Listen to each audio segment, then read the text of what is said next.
शोभा, शोभा बहू। सरस्वती जी आवाज लगाई जा रही थी। तभी दूर से आती शोभा को देखकर उन्हें तसल्ली हुई। जी मम्मी जी, आपको कुछ काम था? शोभा ने कहा।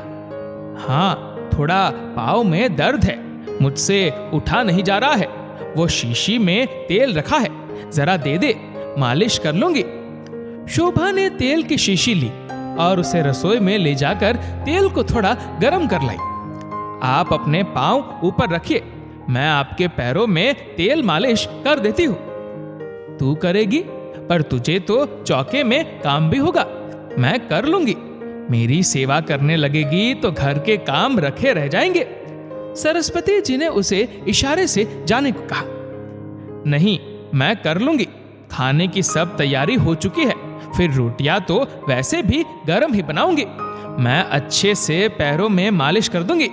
10 मिनट में कुछ फर्क नहीं पड़ता। और शोभा अपने हाथों से मालिश करने लगी। उन्हें 5 मिनट बाद ही बड़ा आराम मिल गया और उन्होंने अपनी छोटी बहू को बहुत सारा आशीर्वाद दिया। सरस्वती जी की छोटी बहू शोभा पढ़ी लिखी और समझदार थी। अमीर माता पिता की संतान होने के बावजूद भी उसमें रत्ती भर भी अहंकार नहीं था, ना ही कभी अपने मायके के पैसों का गुणगान करती थी। शोभा सच में सरस्वती जी के घर की शोभा ही थी, जिसके आते ही घर में सुख शांति आ गई थी। शोभा पढ़ी लिखी होने के बावजूद संस्कारवान थी। बड़ों का आदर करना, सास ससुर का सम्मान करना उसके व्यवहार में था। अपनी मीठी बोली और मधुर व्यवहार से वो सबका दिल जीत लेती थी। सरस्वती जी कोई भी काम होता तो सीधे उसे ही आवाज लगाती थी। अपनी बड़ी बहू को वो कुछ ना कहती थी, क्योंकि बड़ी बहू वर्षा कुटिल स्वभाव की थी। वर्षा 5 साल पहले घर में शादी होकर आई थी, जो पास के ही गांव की घरेलू लड़की थी। वर्षा की मासूमियत उस समय सरस्वती जी के मन को भा गई थी। उनका मानना था कि लड़की थोड़ी ही पढ़ी होनी चाहिए, वरना ससुराल वालों के सिर पर चढ़ जाती है। इसलिए उन्होंने अपने बड़े बेटे सुरेंद्र के लिए वर्षा को पसंद कर लिया। वर्षा और सुरेंद्र का विवाह धूमधाम से हो गया। घर में पहली बहू आ रही थी तो सरस्वती जी ने अच्छा सोना भी बहू की गोद भराई में दिया और अच्छी अच्छी साड़ियां भी दी। वर्षा इतने महंगे कपड़े और जेवर पाकर बहुत खुश हो गई।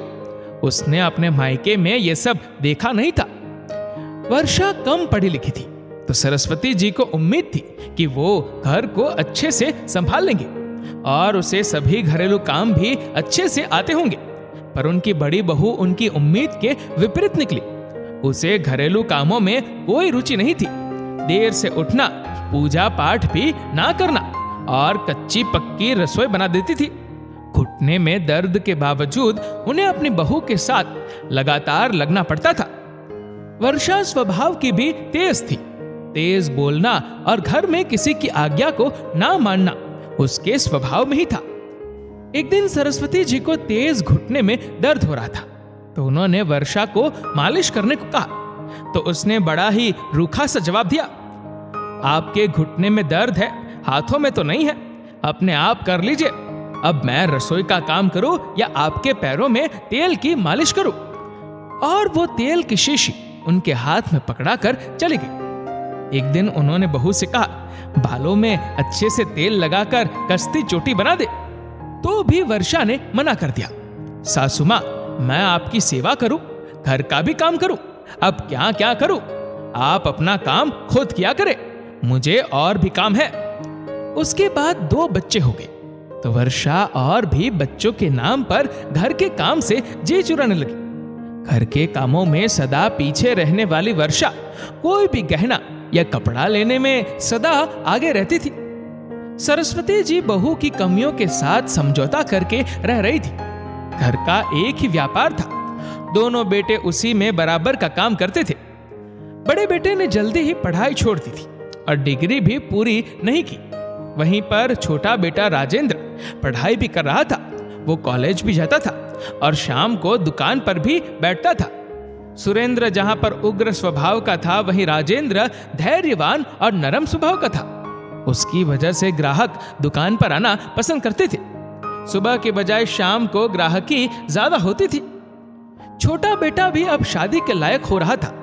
अब उसकी शादी भी करनी थी। एक दिन घर पर शोभा के पिता अपनी बेटी का रिश्ता लेकर आए। इतने बड़े घर से रिश्ता आया तो वर्षा की आंखें फटी रह गई। राजेंद्र के पिता जगदीश ने कहा, हमारे पास सिर्फ बेटा है, हम ज्यादा कुछ आपकी बेटी को नहीं दे पाएंगे। आपकी बेटी हमारे यहाँ रह पाएगी या नहीं? ये सुनकर शोभा के पिता बोले, आपके पास तो हीरा है, आपके छोटे बेटे के व्यवहार के तो सभी जगह चर्चे हैं। मुझे अपनी बेटी के लिए कोई दौलतमंद नहीं, बल्कि एक सच्चा और अच्छा धैर्यवान जीवन साथी चाहिए। मेरी बेटी शोभा भी उसे पसंद करती है। दोनों एक ही कॉलेज से पढ़े हैं। उसी ने मुझे यह रिश्ता बताया है। शोभा भी पढ़ी लिखी और समझदार है, पर साथ में ही वो घरेलू कामों में भी होशियार है। मेरी बेटी यहाँ अच्छे से रह लेगी। राजेंद्र और शोभा की शादी बड़ी धूमधाम से हो गई। शोभा पैसे वालों की लड़की थी।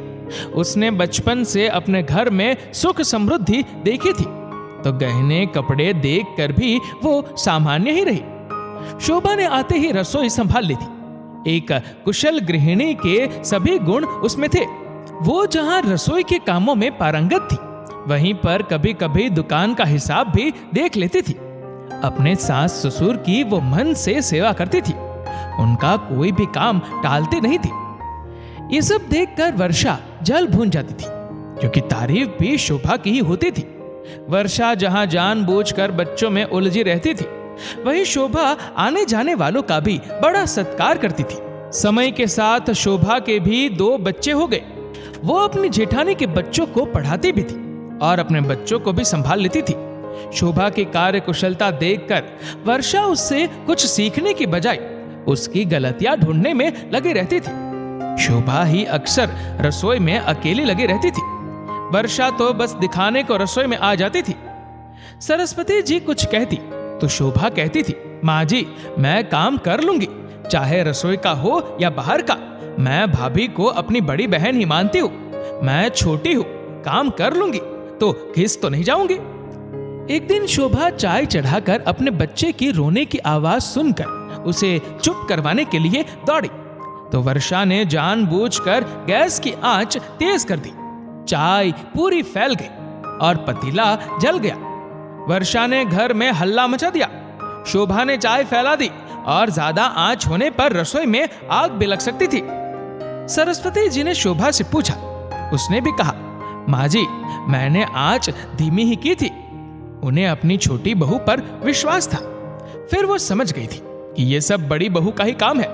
एक दिन शोभा ने खाना बनाकर रख दिया, क्योंकि बच्चों को भी संभालना पड़ता था, और वर्षा से कहा, भाभी आप खाना परोस देना।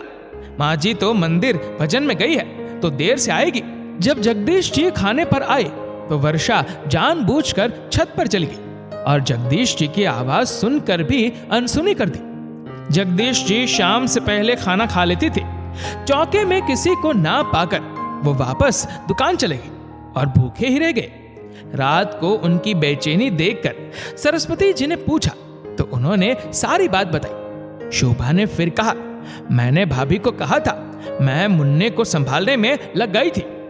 वर्षा ने भी अपनी सफाई देनी चाहिए, पर उसकी बातों पर किसी ने विश्वास नहीं किया। चाहे वर्षा घर की बड़ी बहू थी, पर सभी घर वालों को पता था कि शोभा ही असली बहू का धर्म निभा रही है।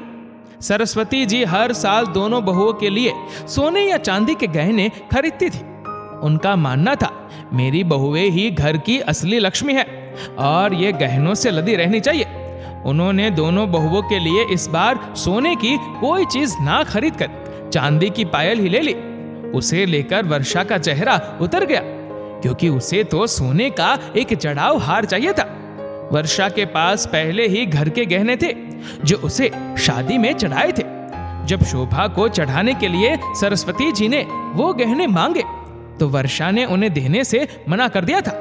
ये गहने तो मुझे दिए हैं, तो अब ये मेरे हो गए हैं। उन्होंने वर्षा से बहस करना उचित नहीं समझा और शोभा के लिए नए गहने बनवा दिए।